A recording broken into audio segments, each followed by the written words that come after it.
Voici le bonheur. Tu viens au monde et tes parents font en sorte que tu grandisses dans de très bonnes conditions. Tout va bien, tu as tout ce dont tu as besoin. Tu manges, tu dors, tu as tes jouets, tes vêtements, tu es au calme. Et ça va durer longtemps. Après tout, c'est ça le bonheur, non? Tu es libre de faire ce que tu veux. Eh ben non, car tes parents, ils t'envoient à l'école. Ils sont contents, pas toi, mais tu t'y feras.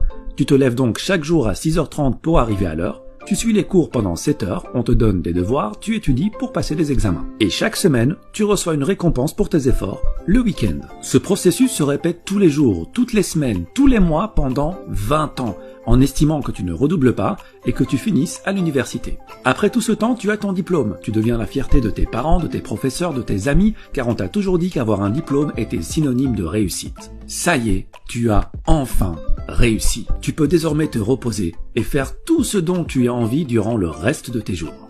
Après tout, c'est ça le bonheur, non? Tu es libre de faire ce que tu veux. Eh ben non, pas vraiment. Maintenant, il faut trouver un travail. Ah bon, pourquoi? Pour gagner de l'argent. Pourquoi? Pour payer la maison que tu n'as pas encore, payer les factures que cette maison va te coûter et acheter la voiture de tes rêves, car après tout, c'est ce que fait une personne qui a réussi. Alors, attention, pas n'importe quel travail, hein. Non, t'imagines bien que t'as pas fait toutes ces années d'études pour rien. Il te faut un métier dont le prestige est à la hauteur de ton diplôme. Donc tu vas être ingénieur, avocat, médecin ou architecte, tu vas limite travailler à la fonction publique, mais alors en tant que commissaire. Bon, très bien. Tu trouves un job, tu te mets dans un bureau, on te donne ton horaire, les règles à respecter, on t'annonce ton salaire et tes avantages, on te remercie, te serre la main et c'est parti. Tu te lèves tous les jours à 6h30, tu bosses pendant 8 à 9 heures par jour, on te donne des responsabilités et tu y vas à fond car tu veux une augmentation. C'est facile, on t'a rodé à ça pendant 20 ans. Tu t'y habitues et à la fin de chaque mois, tu reçois une récompense pour tes efforts, un salaire. Salaire que tu utilises pour payer tes charges obligatoires, ta nourriture, ta voiture, les sorties qui t'aident à casser la routine que tu t'es créée et des vacances une fois par an. Et tu parviens même à mettre de côté, juste au cas où. Ah, après tout, c'est ça le bonheur, non? Tu es libre de faire ce que tu veux, une fois par an. Ah non, faut que tu te maries maintenant. Pourquoi? Pour ne pas rester seul, enfin. Et puis t'as de l'argent de côté, maintenant tu peux fonder une famille. Il faut bien que tu aies des enfants. Des enfants. Pourquoi? Car c'est un bonheur d'avoir des enfants pour être fier d'eux. Regarde ce qu'est devenu l'enfant que tu étais et on est fier de toi. Et c'est ça le cycle de la vie. Bon, très bien. Tu trouves un ou une partenaire, tu te maries, tu fais des enfants. Mais attention, t'es pas en pause carrière. T'avais déjà 8 heures de ton temps quotidien passé au travail. Rajoute 3 à 4 heures par jour pour t'occuper des enfants et trouver des activités. Mais comme après une longue journée de travail, t'as qu'une envie, c'est de te reposer, tu compteras sur le week-end, qui à la base était une récompense, mais qui va devenir la condensation de tout le temps que tu n'as pas pu passer en famille. Ce processus se répète tous les jours, toutes les semaines, tous les mois, pendant 40 ans. Tu as 65 ans, tu es pensionné, tu t'es enfin débarrassé de ton travail. Tes enfants ont grandi, ont fait leur vie. Ta femme est toujours à tes côtés, et vous vivez l'un près de l'autre en profitant du temps qui, contrairement à vous, est éternel. Mais le stress de toute une vie t'a consumé de l'intérieur. Trop d'acharnement, trop d'inquiétude, trop d'anxiété, trop de j'ai pas le temps, trop de j'ai pas le choix. Trop tard. Trop tard.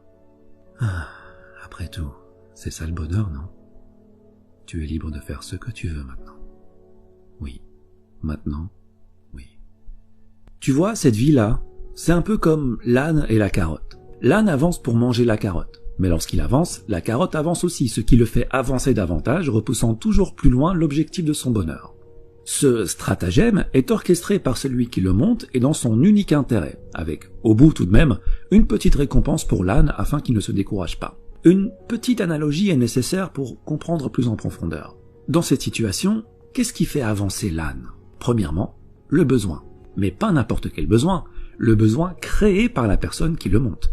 Un âne, ça mange de l'herbe, ça mange du foin. Une carotte, c'est une sucrerie pour lui. Ce n'est pas un besoin vital, mais un caprice. Dans la vie de l'homme en société, ce qui le fait avancer est aussi le besoin.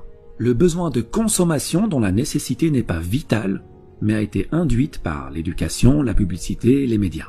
Deuxièmement, l'insatisfaction. Si tu donnes une carotte à l'âne à chaque fois qu'il parcourt 10 mètres, tu peux me croire, au bout d'un moment, il en aura assez de cette carotte et il arrêtera d'avancer. Chez l'homme en société, c'est pareil. Il faut le maintenir dans une zone d'insatisfaction assez élevée pour que son besoin ne soit pas totalement comblé, mais assez basse pour qu'il soit prêt à refournir les efforts nécessaires afin d'assouvir ce besoin. Concrètement, si ton patron te donne 10 000 euros par mois, tu seras totalement satisfait et ce n'est pas dans son intérêt puisqu'avec cet argent et un minimum d'intelligence financière, tu investiras dans l'immobilier pour dégager des revenus automatiques et plus besoin de patron. Il est perdant, tu es gagnant, ce n'est pas dans son intérêt donc il doit te payer beaucoup moins. Et s'il te donne que 800 euros par mois, il se doutera bien que tu iras chez la concurrence, ce qui n'est pas dans son intérêt non plus. Donc il va s'aligner pour te donner juste de quoi subvenir à tes besoins. Et voilà, la roue tourne. On t'a promis un avenir brillant et tu te retrouves à hypothéquer ton réel bonheur pour consommer davantage. C'est comme si on t'avait volé ta vie avant même qu'elle ne commence. 80% des gens sont coincés dans ce cercle. Et je dis coincés car la plupart n'aiment pas leur vie, n'aiment pas leur quotidien. Ils le trouvent malsain, mais ils disent « Ouais mais bon, si tout le monde fait comme ça, c'est que ça fonctionne, c'est que c'est la bonne manière de faire. » Ah ben oui, si tu lis les livres que tout le monde lit, tu ne pourras que penser comme tout le monde. Écoute, c'est normal que tout le monde fasse comme ça puisque tout le monde va à la même école. Celle où clairement le bonheur et l'épanouissement personnel ne font pas partie du programme. Celle où on ne t'apprend pas à être autre chose qu'un âne qui troque sa paix et sa santé pour une carotte. Mais que veux-tu? L'homme préfère en général un monde connu et malsain plutôt qu'un monde sain mais inconnu. Bon d'accord, mais alors, que faire? Eh bien le plus important, c'est d'être satisfait. Pas forcément de ce qu'on a, mais de ce qu'on est. Et je ferai une vidéo sur l'importance de l'être par rapport à l'avoir.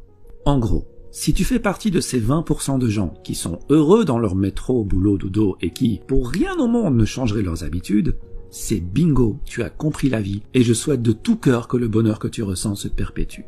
Par contre, si tu fais partie des 80% de personnes qui ont cette routine malsaine mais confortable alors qu'elle ne va pas dans l'intérêt de leur bonheur personnel, pose-toi la question. Qu'est-ce qui te rendrait vraiment heureux? Quitter ton job? Devenir ton propre patron?